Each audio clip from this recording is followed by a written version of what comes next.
प्रिय दर्शकों, कुंडली ज्ञान में आपका स्वागत है। मैं आपकी ज्योतिष मित्र रूपाली। आज हम जिस विषय पर बात करेंगे वो है नौकरी में ट्रांसफ़र, प्रमोशन या डिमोशन। और स्थानांतरण जो है ये आपके मन मुताबिक होगा या आपके बिना मन के जो है आपका ट्रांसफ़र होगा। आज हम इस विषय में बात करेंगे। तो दोस्तों, अगर आपने अभी तक मेरा चैनल सब्सक्राइब नहीं किया है तो प्लीज़ आप मेरे चैनल को सब्सक्राइब करें, लाइक करें और इस वीडियो को लास्ट तक ज़रूर देखिएगा। लास्ट में आपको जो आपके ग्रह इसमें पीड़ित हैं, ट्रांसफ़र के लिए अगर आप चाहते हैं, प्रमोशन चाहते हैं, तो उसका उपाय आपको बताया जाएगा। तो चलिए हम बात करते हैं नौकरी में ट्रांसफ़र, स्थान परिवर्तन, प्रमोशन और डिमोशन की। देखिए, जो थर्ड हाउस होता है लग्न कुंडली का, ये हमारी लग्न कुंडली, ये किसी भी लग्न की कुंडली हो सकती है। यहाँ पर 1 नंबर लिखा है, मैंने जो है ये मेष लग्न की कुंडली ली है, कालपुरुष की कुंडली ली है। आप देख लीजिए आपकी जो भी कुंडली है उसमें तीसरा भाव यही होगा। उसमें जो भी नंबर लिखा है, इसमें 3 नंबर है, इस पर आप मत जाइएगा। आपकी कुंडली में कोई भी नंबर हो सकता है, आप तीसरा भाव देखिए। जो तीसरा भाव है ये छोटी मोटी यात्रा का भाव होता है। यहाँ से हम रिटायरमेंट का भी भाव देखते हैं, छोटी मोटी यात्रा का भी भाव देखते हैं। जो 6th हाउस होता है ये हमारी नौकरी का भाव होता है। जो 10th हाउस होता है ये हमारे कार्य क्षेत्र का भाव होता है और ये हमारा भाग्य भाव होता है, ये हमारा लाभ भाव होता है।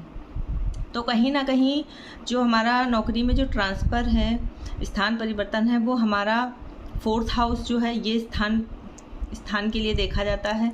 और 3rd हाउस हमारी नौकरी में जो यात्रा है, जो हमारी वो यात्रा कहीं ना कहीं छोटी मोटी यहाँ से दिखाती है। अगर किसी भी तरीके से गोचर में जो है, गोचर जो हमारी गोचर कुंडली होती है उसमें अगर 3rd हाउस के लॉर्ड, 3rd हाउस का जो लॉर्ड है उसकी अगर अंतरदशा या दशा चल रही है और उसमें 10th हाउस के अंतरदशा आ जाती है या 6th हाउस के अंतरदशा आ जाती है, तब नौकरी में ट्रांसफ़र के चांसेस होते हैं।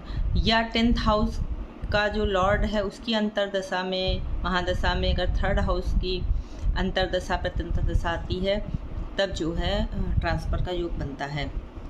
इसी तरीके से अगर जो आपका ये 4th हाउस है, 4th हाउस में अगर यहाँ पर जो है किसी भी तरीके से केतु का जो है संबंध बन रहा है, केतु या तो दृष्टि संबंध बन रहा है या यहाँ पर बैठा है, यहाँ से देख रहा है, दृष्टि संबंध बन रहा है या यहाँ पर बैठा है, तो भी जो है केतु चूँकि अलगाव के लिए अलगाव दिखाता है, ये ग्रह, ये प्लेनेट, तो चूँकि ये स्थान का भाव होता है, तो यहाँ से कहीं ना कहीं इसकी अंतरदशा में, इसकी दशा में या 4th हाउस की जब दशांतरदशा में केतु की अंतरदशा आएगी, तब जो है आपका स्थान परिवर्तन होगा। इसी तरीके से हम देखते हैं प्रमोशन के लिए जो है हमारा जो है 10th हाउस कार्य क्षेत्र है, 6th हाउस नौकरी का है और 9th हाउस हमारा भाग्य भाव है। तो 6th हाउस, 10th हाउस और 9th हाउस का बली होना बहुत ही इम्पोर्टेंट है। अगर 6th हाउस आपका नीच का है, शत्रु राशि में है, निर्बल है, पाप कर्तरी में है, विष्णुमांस में है, इसी तरह 10th हाउस अगर आपका नीच का है, शत्रु राशि में है, पाप कर्तरी में है, विष्णुमांस में है, 9th हाउस आपका पाप कर्तरी में है, शत्रु की राशि में है, नीच का है, विष्णुमांस में है, अगर इनमें से कोई भी ग्रह निर्बल है तो जो है आपका जो प्रमोशन है वो आपके मन मुताबिक नहीं होगा, उसकी जो है गति बहुत धीमे होगी। आप बहुत लाख प्रयत्न करेंगे तब कहीं जाकर जो है आपको उसका रिजल्ट मिलेगा। या आपका जो है डिमोशन के चांसेस ज़्यादा रहते हैं इनकी, जब भी दशा अंतरदशा महादशा आएगी। और अगर इनमें कहीं पाप ग्रहों की दृष्टि भी पड़ रही है तो ये और ज़्यादा डिमोशन के चांसेस इसमें आते हैं। इसी तरीके से अगर इसके विपरीत अगर ये मित्र की राशि में है, उच्च के हैं और जो है पाप कर्तरी में नहीं है, विष्णुमांस में नहीं, इनके शुभ ग्रहों की दृष्टि पड़ रही है, तब जो है आपका जो है प्रमोशन के चांसेस बहुत जल्दी होते हैं। इसी तरीके 10th हाउस में अगर केतु की दृष्टि पड़ रही है, केतु यहाँ पर खुद बैठे हैं, केतु की दृष्टि पड़ रही है 10th हाउस में, तो आपको बार बार अपनी नौकरी में स्थान परिवर्तन करना पड़ेगा। आप एक जगह एक व्यवसाय टिक कर नहीं कर पाएंगे, बार बार आपको नौकरी में ट्रांसफ़र लेना पड़ेगा। इसी तरीके से 12 हाउस जो है हमारी यात्रा दिखाता है, थर्ड हाउस हमारी यात्रा दिखाता है। अगर थर्ड हाउस और 12 हाउस के लॉर्ड का आपस में कोई संबंध बन रहा है, या थर्ड हाउस के महादशा में 12 हाउस की अंतरदशा आती है, या इनकी महादशा में इनकी अंतरदशा आती है, तो भी आपका नौकरी में जो है स्थान परिवर्तन का योग बनता है।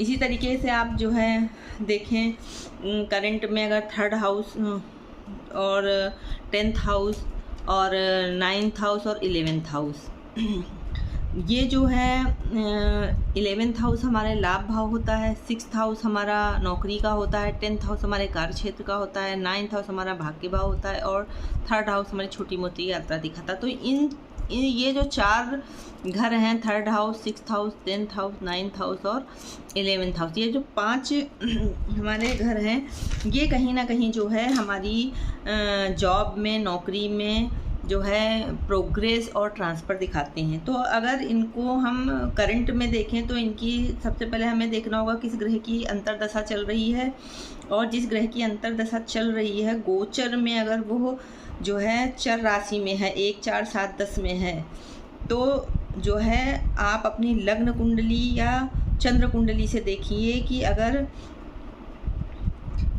इस ग्रह का संबंध इनसे बन रहा है, तीसरे हाउस से, 6th हाउस से, 10th हाउस से, 11th हाउस से अगर बन रहा है उस ग्रह का जिसकी अंतरदशा चल रही है, और इनसे संबंध बन रहा है third house, 6th house, 10th house, 11th house, और अगर वो ग्रह चर राशि में है तो आपका ट्रांसफ़र बहुत जल्दी होने वाला है। और अगर स्थिर राशि में बन रहा है तो आपका ट्रांसफ़र का ऑर्डर तो आएगा पर आपका ट्रांसफ़र होगा नहीं। और अगर द्विस्वभाव राशि में वो ग्रह का बन रहा है, द्विस्वभाव राशि में है वो, तो आपका ट्रांसफ़र हो भी सकता है और नहीं भी हो सकता है। तो ये डिपेंड करेगा उस राशि में जिस ग्रह की अंतरदशा चल रही है, वो ग्रह किस राशि में उस समय गोचर में स्थित है, और उसका संबंध third house, 6th house, 10th house और 11th हाउस से बन रहा है या नहीं बन रहा है। तो ये करंट में हम देखेंगे इस तरीके से नौकरी में स्थान परिवर्तन का। तो आप जो है ये देखिए, अगर आपका 6th house, 10th house, 9th house और 11th हाउस का लॉर्ड अगर आपका नीच है और जो है शत्रु की राशि में है, पाप कर्तरी में है, तो इन ग्रहों के मंत्रों का ज़्यादा से ज़्यादा जप करें और इनकी दशा अंतरदशा में इन ग्रहों से रिलेटेड चीज़ों का दान करें। जय श्री कृष्णा।